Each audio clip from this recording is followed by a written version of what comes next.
Hello. Welcome to Ms. Peepers Reading Corner. I'm Katrina, aka Ms. Peepers. Let's talk about books.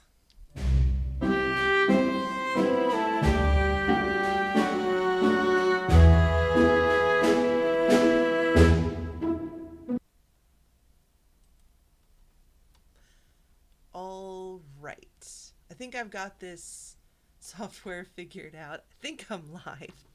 Oh my goodness. It's been a year, y'all.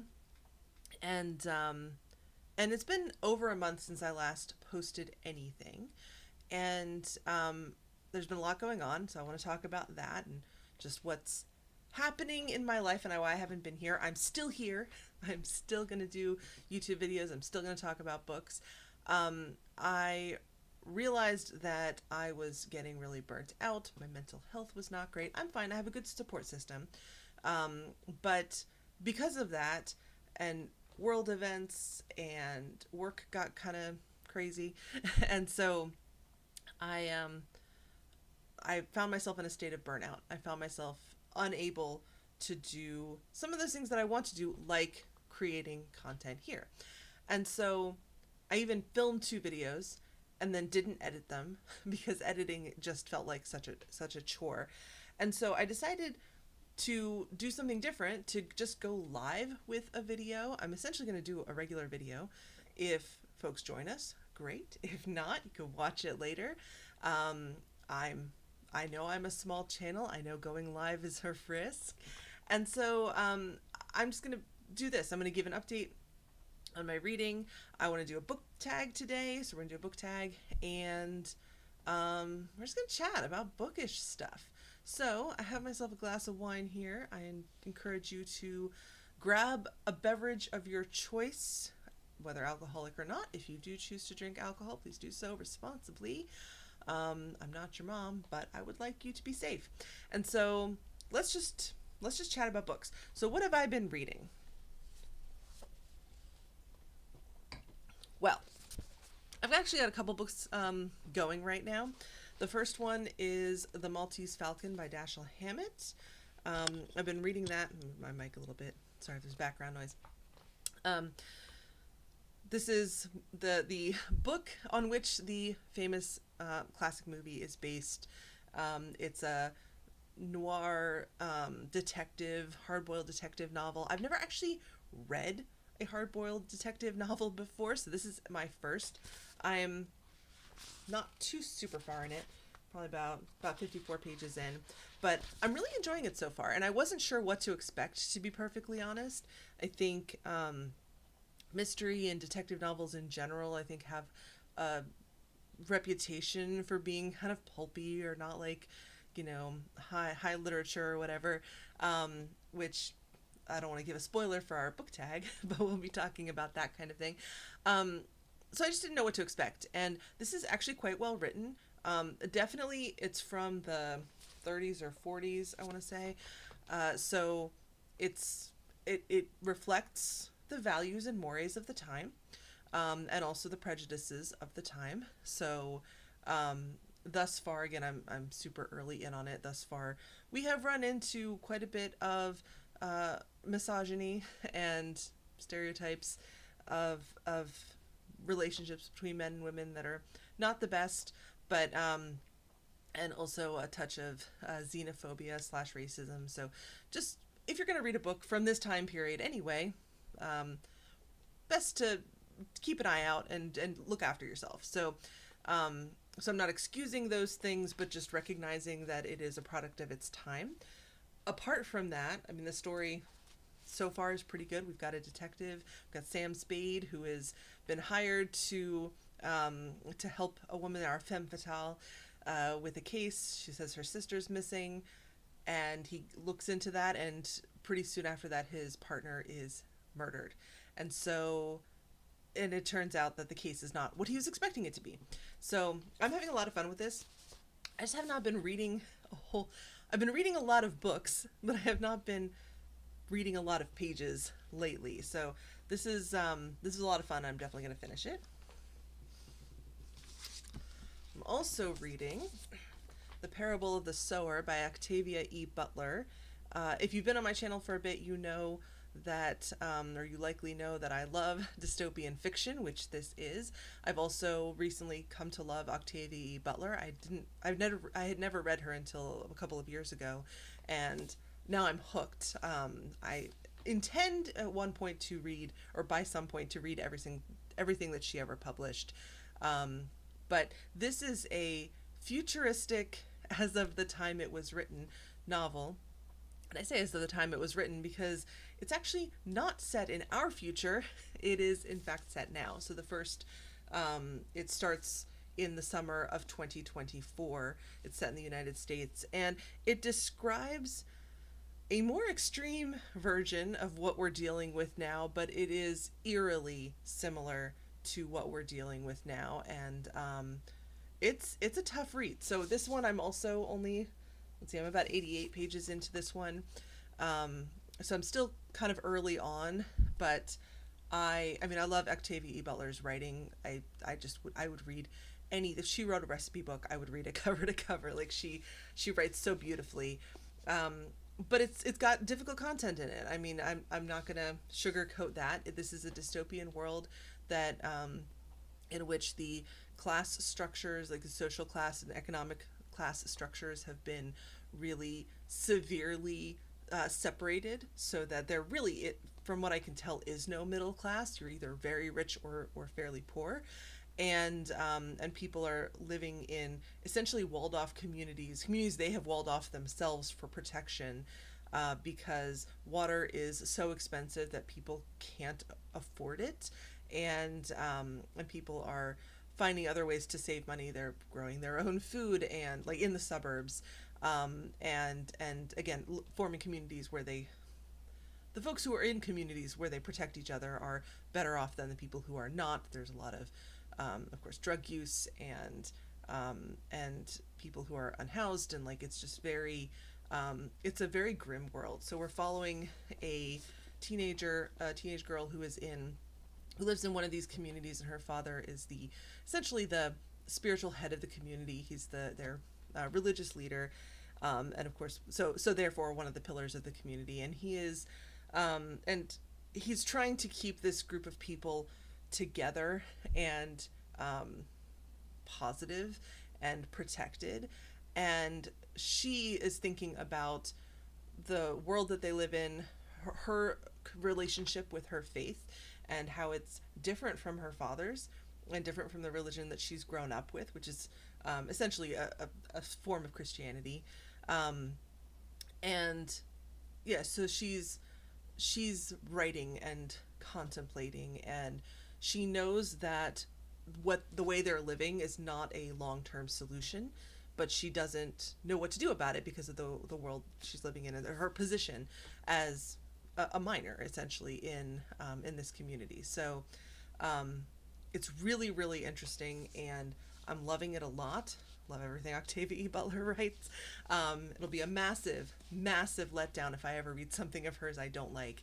And you'll hear about it if that happens. But loving this a lot. It's definitely spooky, like I said, in the parallels to our current world, where I've gotten to in the book so far. There is a new president. We haven't seen a lot of him yet, but I have a feeling he's going to be a bit familiar. So more to come on this one. I'm really enjoying it, though. And then you may be aware, if you follow booktube channels, various booktube channels in addition to mine, you may be aware of March of the Mammoths, which is sort of an informal readathon. It's more of a, from what I can tell, it's more of a read as you go, do your own thing, do your own pace. But the idea is to read a big book in March. And so a mammoth, which is described as, I think, 900 or 800 pages or more, I think is the official definition. But from my perspective, you could read really anything that is just a big book to you, a mammoth book to you, as far as I'm concerned. I mean, it's not my readathon.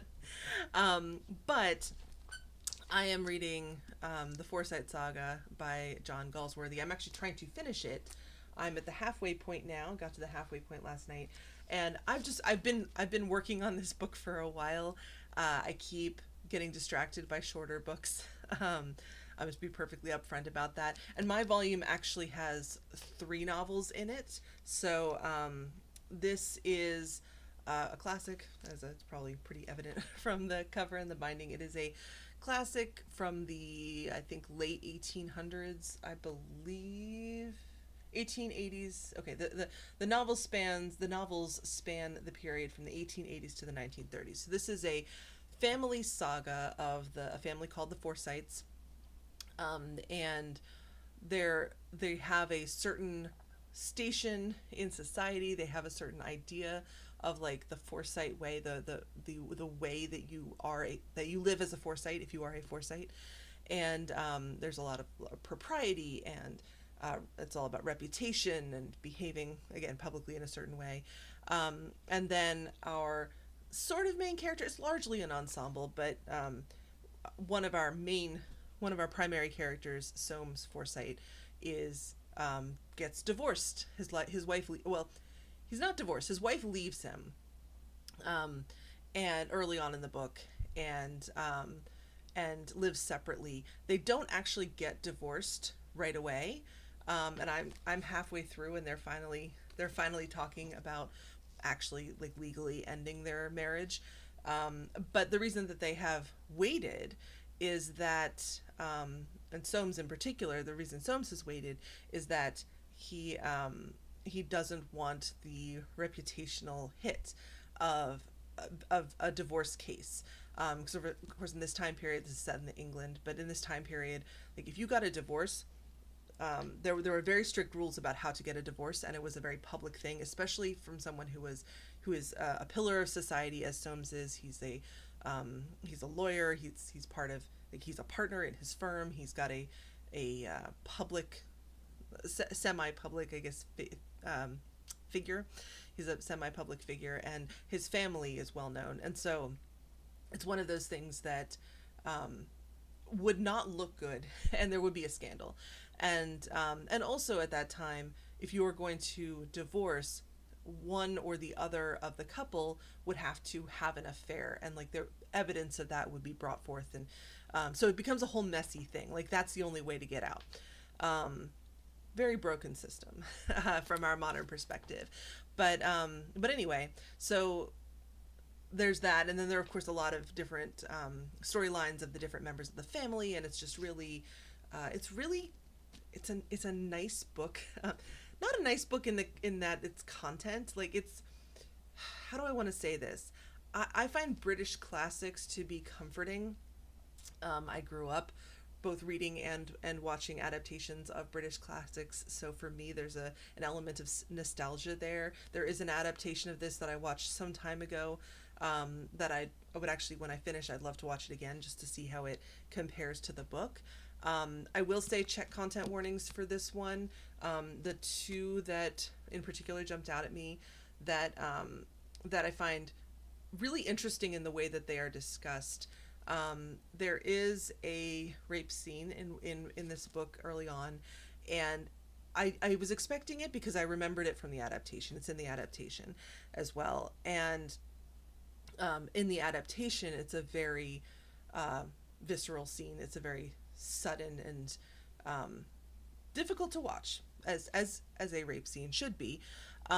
In this book though, it's described in such a Victorian way, that it's not, that Galsworthy doesn't like come out and say exactly what's happening.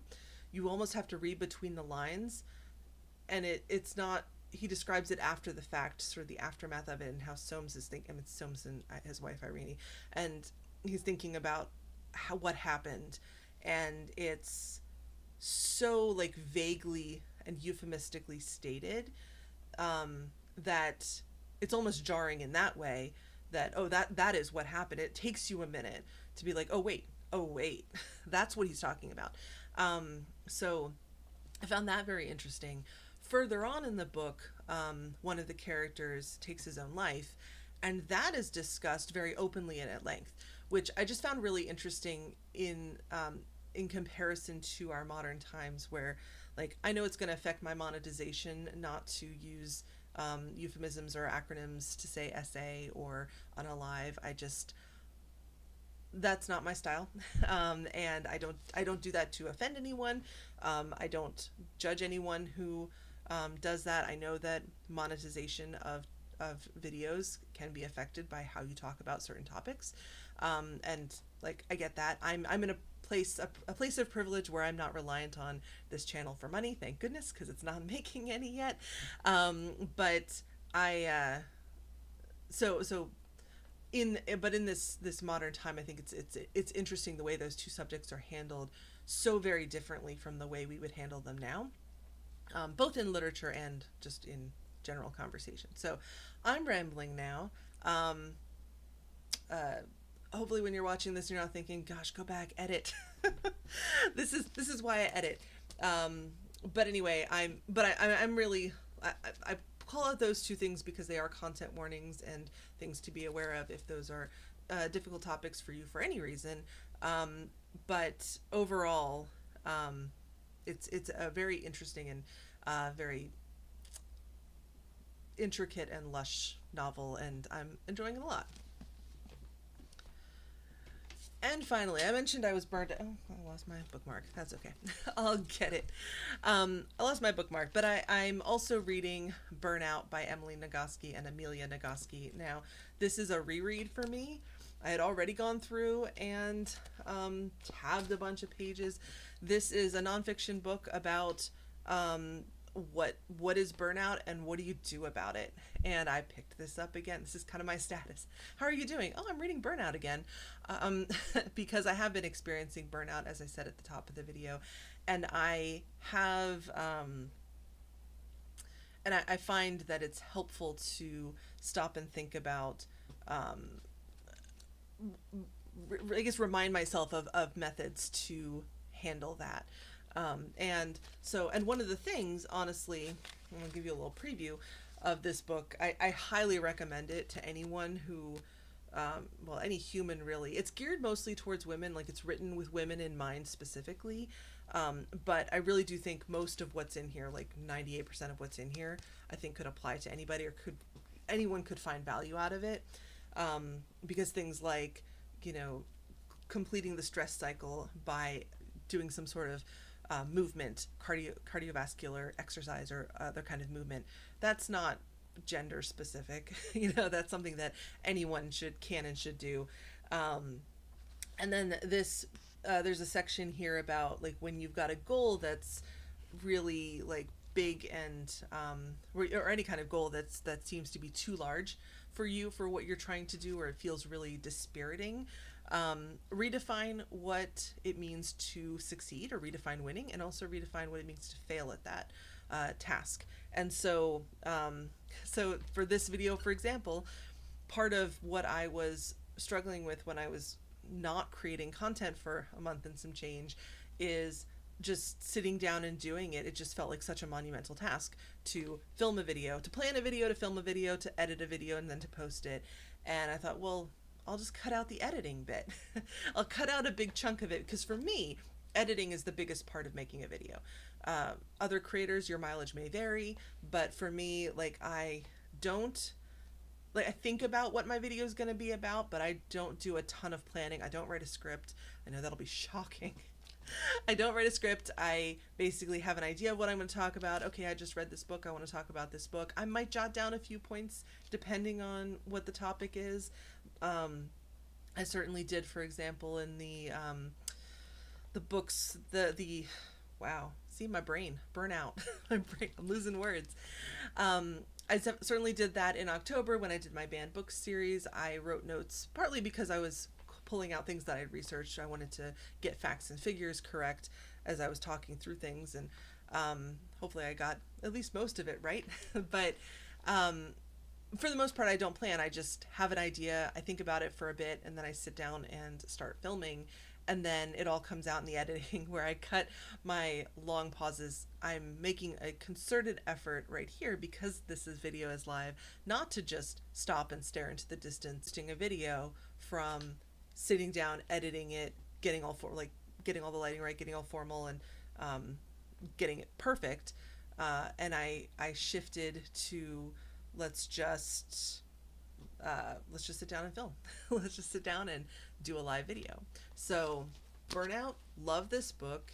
It was definitely helpful to get a reminder of things, and I will certainly take that concept of redefining winning to other goals that I have as well. So those are the books that I have going. Now, one more thing before we get to the book tag is that I set myself a goal at the beginning of the year not to buy any books for 6 months. And I have a confession to make. I bought a book. Okay, look. I love John Green. I won't pretend otherwise. I enjoyed his YA novels. I particularly enjoyed his first nonfiction book, The Anthropocene Reviewed, which I know hit a different audience. And this is his new book. It actually came out earlier this week. I pre-ordered it, and it's called Everything is Tuberculosis by John Green. You may have heard about it. I don't know. Everyone's internet experience is a little bit different, but I haven't actually started reading it, because it just came in this week. But anyway, as penance for buying a book when I said I was not going to buy books for 6 months, I'm just going to tack a week onto not buying books. So instead of ending on June 30th, I will end on July 7th. So that's what we're going to do. But I will say, I have been doing a very good job here. So I'm excited about this book. And also, if you don't know, first of all, this copy is gorgeous, and I don't know how to describe the cover, because it's like a papery cover. A little ASMR there for you. It's like a papery cover, so it's got a little bit of, I don't know, friction to it, a little bit of not roughness, that's not the right word. It's not like a perfectly smooth cover, and then it's just gorgeous. The inside, I think, is pretty standard, but there are nice end papers that have what I imagine are tuberculosis cells. I guess I'll find out when I read the book, but I'm thinking that's what that is. Such a scientist. And John Green signs the first printing of all of his books. And so I've got a signed copy, which is just lovely. And so I'm excited about this one. So this is the culmination of several years of John Green studying, researching information about tuberculosis and where it comes from, why it's back with a vengeance, and also the impact that it's had on our society. And yeah, I'm super excited to read this. I got a copy for my dad as well, because I gave him 2 years ago. I gave him a copy of the Anthropocene Reviewed, and he adored it. Read it really quickly, and my dad is not a huge reader. He'll be the first to admit that he is not a huge reader, but he reads. He'll read like maybe a book a year. You know, he reads super slowly. It's not his primary hobby in the way that it is mine. But he read the Anthropocene Reviewed in, I think, a few weeks when I gave it to him. So I thought, okay, John Green has another nonfiction book. I think my dad will like this. I can't see Dad reading like Looking for Alaska.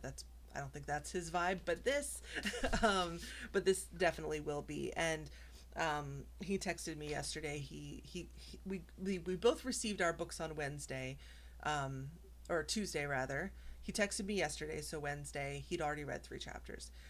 So I've got some catching up to do. But anyway, very excited about this book, and I think it was a worthwhile breaking of my pact with myself, because you gotta have exceptions every once in a while. All right, I'm gonna pause for breath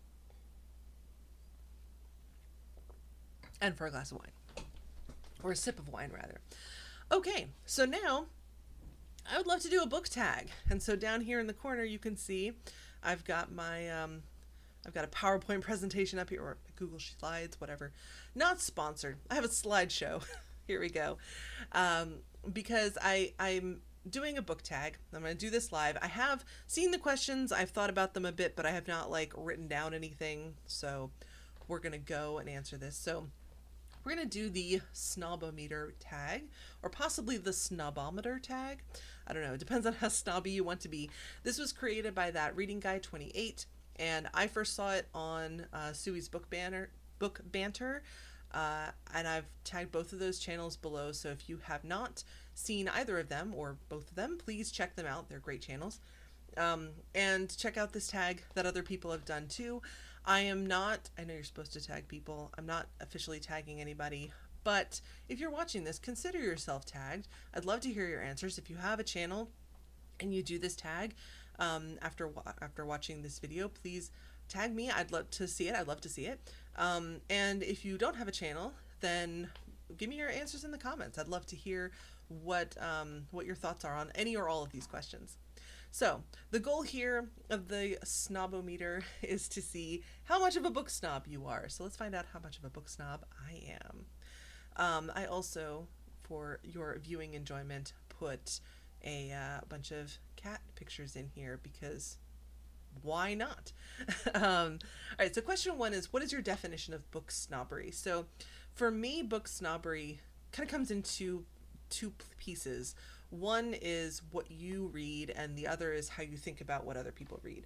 So a book snob will be very particular about what kinds of books they read and what kinds of books they are seen to be reading. And if they read outside of that, I think they will often feel that they are like it's a guilty pleasure or they're kind of breaking some sort of rule. And then as far as what other people are reading, I think they will hold other people to exactly the same standards that they hold themselves as far as what is considered a good book or a worthwhile book or even a book at all, which we'll see in some of the later questions. So so a book snob is someone who's snobby about books, someone who has the sense of elitism about what constitutes a book worth reading. And this is Penny right here. I made the mistake of setting the basket of scarves out when I needed a scarf for an unseasonably cold day, and she took advantage. All right, this picture is T'Challa. Is there a genre or type of book you would never consider reading?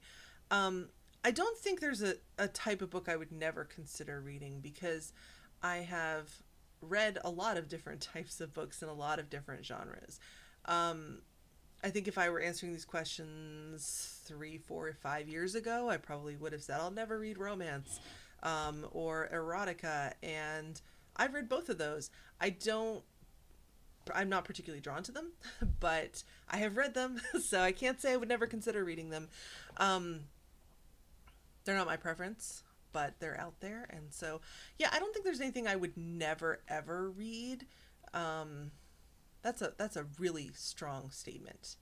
So yeah, that's a really strong statement. Some books or genres might take more convincing than others, but I wouldn't take anything off the table. Question 3, does erotica count as literature? I think it can. I think I don't think it always does, but I think that's true of anything. And like, what are we calling literature? There was a time when Lady Chatterley's Lover was considered the most risque novel one could ever possibly read. But that's because Colleen Hoover hadn't been born yet. And so, it's one of those things where the social moire in many ways defines what is considered spicy or racy or inappropriate. I'll put all of those in air quotes because, it's all in the eye of the beholder, right? So I think there's definitely erotic out there that's really well written. There's erotic out there that's not well written, but that's true of every single genre, including classics.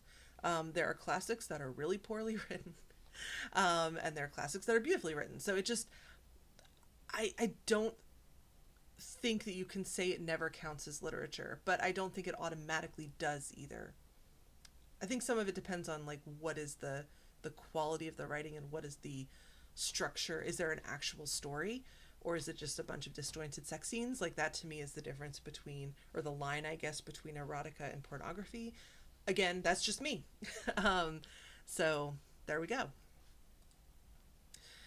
Is it better to read classic books than popular bestsellers? No, it's not. I mean, that's no. I think it's good to read with variety.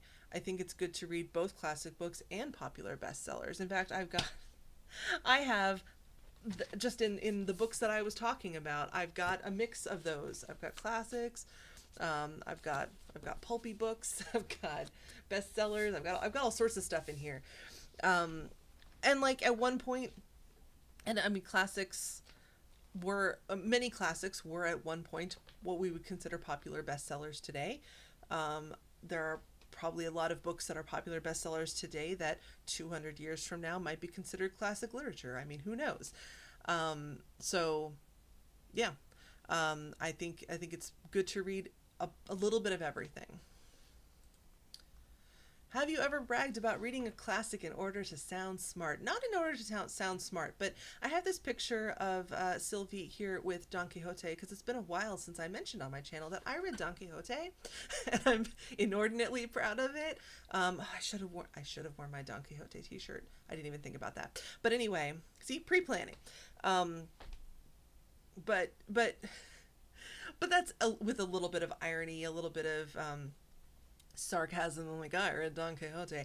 I don't think I'm smarter than anybody else because I read it. I don't think that I'm better or more educated or more whatever just because I read a particular book. But I do brag about reading this one because this one, like, it was a really good book. I have a video where I reviewed it. I really enjoyed it overall, but there were moments where it was a challenge. It was a slog. This is not an easy book to read. So yeah, I'm quite proud of myself. So yeah, I've bragged about reading a classic. It's this one. It's this one. All right. Do audiobooks count as reading? Do comic books or graphic novels? So yes, 100%. So let's start with audiobooks. Because this is like the eternal discussion amongst bookish types. Do audiobooks count as reading? And I have met so many people who have said to me, like, oh, when they find out I love to read, they're like, oh, well, I just don't read at all. And then I find out hours or weeks or months later that they listen to audiobooks all the time, and they've got, subscriptions to audio, like they're they're constantly listening to audiobooks, but then they say they don't read. And I'm like, but you do. You are listening to an audiobook. The other thing I'll say is that while an audiobook, and this is a nuance that I've seen people call out, while an audiobook, listening to a book is a different experience from reading a book, a physical book that's made of paper, which is also a different experience from reading a book, a digital book on a screen. They're different experiences, but they're all reading the book. And to say otherwise, in my mind, is incredibly ableist. So if you're saying audiobooks don't count as reading, then you're saying someone who cannot see a physical page is not able to be a reader because they're only listening to audiobooks or reading books by feeling the braille with their fingers. And like I did some time ago, I did a little bit of I guess reading about braille and reading about the reading experience of someone who can't see a physical page, someone who's blind or not fully sighted.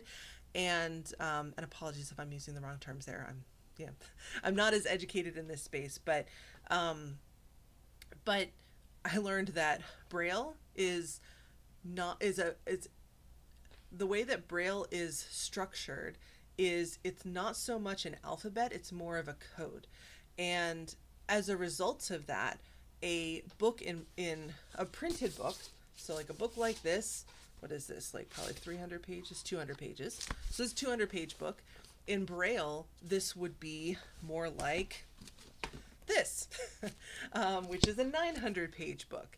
And if you were to take this book and put it in braille, it'd be even bigger, it'd be multiple volumes. And so, which is not to say that you shouldn't read a book in braille if that's the thing you want to do, but that also makes books that are in braille incredibly expensive. And so a book that might be $30 if I just have a regular printed page could be, hundreds of dollars in Braille. And that's just an unnecessary expense, I feel, when audiobooks are an option and are so prevalent and are so relatively inexpensive. And to say that someone isn't a reader or isn't reading because they listen to audiobooks, like, I think that's incredibly unfair. Also, consider someone who, it's not just someone who is blind, it's also consider someone who is otherwise disabled, whether they have a physical impairment that makes it difficult or even impossible to hold a book or turn the pages, someone who has a learning disability or neurodivergence that makes it difficult for them to focus on a page or to read the words, read the letters in order. If someone has dyslexia or ADHD, for example, not meant to be an exhaustive list of conditions, but you're basically saying all of those people, if they choose audiobooks, or just someone who sometimes reads paper books and sometimes reads audiobooks, like, I don't like that distinction. I think it's incredibly, I think it goes beyond snobbery and into prejudice in my mind. And I would say, though, that I don't think a lot of people who say audiobooks aren't reading are thinking in those terms. I think a lot of people, if you point that out to them, would be like, "Oh, I did not mean that a blind person can't be a reader. That's not what I meant at all." And I think if you bring that up with someone who says, "Oh, aren't reading, audiobooks don't count as reading," I think that kind of frame would make a lot of people reconsider. As far as comic books or graphic novels, same. I think they are reading. I mean, I read graphic novels. You see Penny here with Cat Plus Gamer. But it's a different reading experience. It's more of a multimedia reading experience. You have pictures as well as words. It's still storytelling. I think you could say the same of, if you're reading a children's book, are you still reading? And if you say, no, well, it's a picture book that has, a big picture and maybe a sentence or two, that's a children's book, that's not reading. Okay, so then how old are you before you can count as a reader at that point? Like, if I've been a lifelong reader from since I learned how to read. I have been someone who has read. So, and I learned to read on books that didn't have a whole lot of words on the pages, like everyone. And to say that I wasn't a reader until I finally graduated to chapter books that are fully prose just doesn't make any sense to me. So yes, audiobooks, comic books, graphic novels, all reading. All reading. Question 7. Have you ever looked down at someone for reading a popular fluff book? This is Sylvie being incredibly judgmental. She's just looking down at people for just being around. But probably, I'll be honest, I probably have. I think over the past several years, I have grown a lot as a reader and probably as a person as well. Hopefully, we're all growing as people.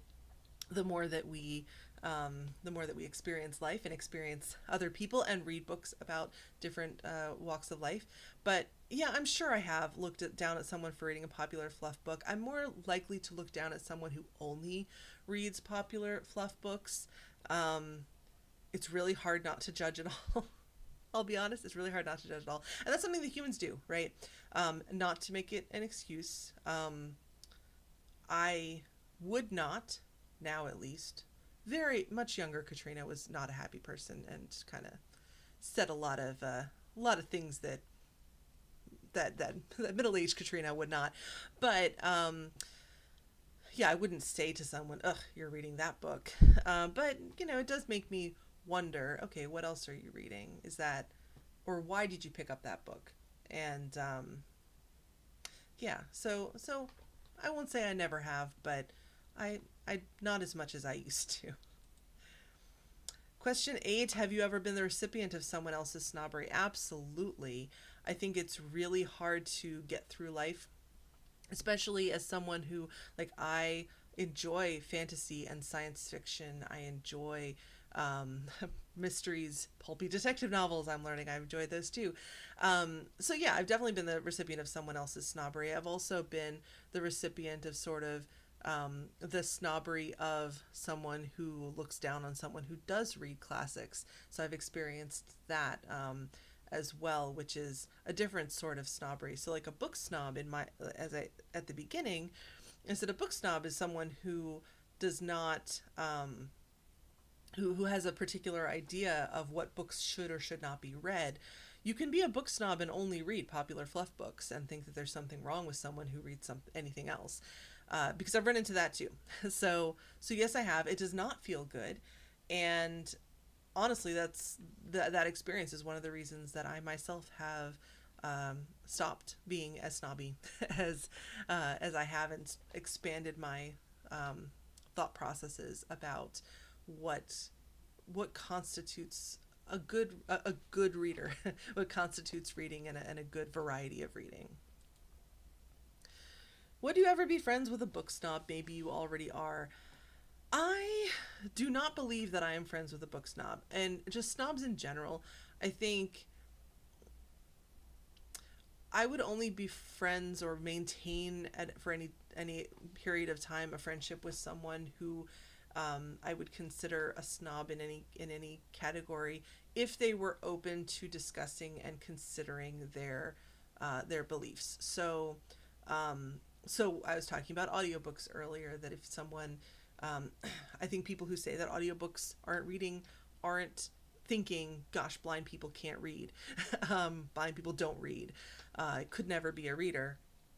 I think similarly, with someone who is a book snob, if you were to say, hey, have you considered, or, but what about this other thing? If they are open to hearing those things, if they are interested in reconsidering their thought processes, even if they don't end up at the same conclusion as me, but just that they're learning and growing, then that's fine. I'm okay with that. And I think I could be friends with someone like that. Someone who is just immovable. Y'all, I'm 42. I don't have time for that. I don't have time for folks who don't want to learn more and grow more, and who shut themselves off from potentially positive experiences just because they feel like they have to appear a certain way. So I don't think I'm currently friends with a book snob, but yeah, I don't think I am. Maybe they're just keeping it to themselves. Question 10, are people who don't read less sophisticated than people who do? This is such a charged question. I don't think sophisticated is the right word. I think that people who don't read, and like who actually don't read, not people who say they don't read, but in fact listen to audiobooks or something along those lines, or read comic books or graphic novels, but people who actually don't read at all. I think you're missing a part of the human experience, but at the same time, yeah, I think you're missing a part of the human experience. I'm trying to think of an analog. Like, I don't go to the opera. Is that the same as, am I less sophisticated than somebody who goes to the opera? I don't go to the rodeo either. Am I less sophisticated than someone who doesn't go to the rodeo? Like, I don't know. But I definitely, if someone never, ever, ever reads, like, ever, yeah, I do think a little bit less of that person. I'm not going to lie. Someone who reads slowly or reads occasionally or reads different kinds of books from me, that's different. But someone who like literally does not read ever, I don't know how. How do you do that? I have a hard time just even conceptualizing that. But I recognize too that I come from a place of privilege where I have education, I have the experience, I had encouragement growing up to learn to read and to enjoy books. So yeah. But we're gonna look at a hard truth here. I think the answer is probably yes, and I'm not proud of that, but I think the answer is probably yes. Yeah. All right, measure yourself based on your answers. Would you qualify as a book snob? I think a little bit. I don't think I'm a full-on book snob. I think I used to be much more than I am today. I've definitely, as I said, grown a lot as a person. Just over my time on this planet, I think that's what you should do, honestly, if I'd answered these questions 10 years ago, 20 years ago, 30 years ago, we'll stop counting now. My answers would definitely be very, very different. And my answers would definitely be much harsher than they were. So yeah, so I feel like I'm less of a snob than I used to be, but still, there's still a little bit there. There's still a little bit there. Not gonna lie. And honestly, anyone who's ever picked up a book, any book, and said, "How could anyone like this drivel?" You know, how could anyone like this book? This is terrible. I don't understand how anyone. You got a little snobbishness in you, and I have done that. I'm not gonna lie, I have done that. Um, yeah, people whose opinion that I respect on BookTube really like Project Hail Mary, for example. I don't get it, y'all. I don't get it. I don't. I couldn't even. I could not even finish it. Um, and I'll admit to thinking, "Ugh, how could anyone like this?" I will. I will acknowledge. I did think that. I may have said it to someone, probably to my husband. But then I also see people, yeah, who read widely, whose opinions align with mine in about other books. Um, I see them liking that book too. Some of them, not all of them. Some people hate it too with me, so I'm not alone.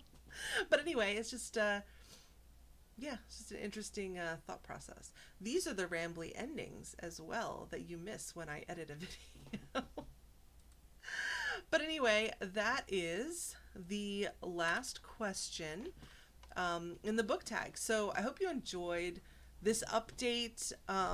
Let me know in the comments what you think about this format. I know it's definitely going to be more rambly than my normal edited videos because I'm not cutting out that stuff. I'll practice and try to get a bit better at it. But that's all I've got for today. So I'm going to close it out here. I hope you have an amazing evening, day, morning, afternoon, totally out of order, time zone. And whatever you do, keep reading because we need readers right now. Keep reading.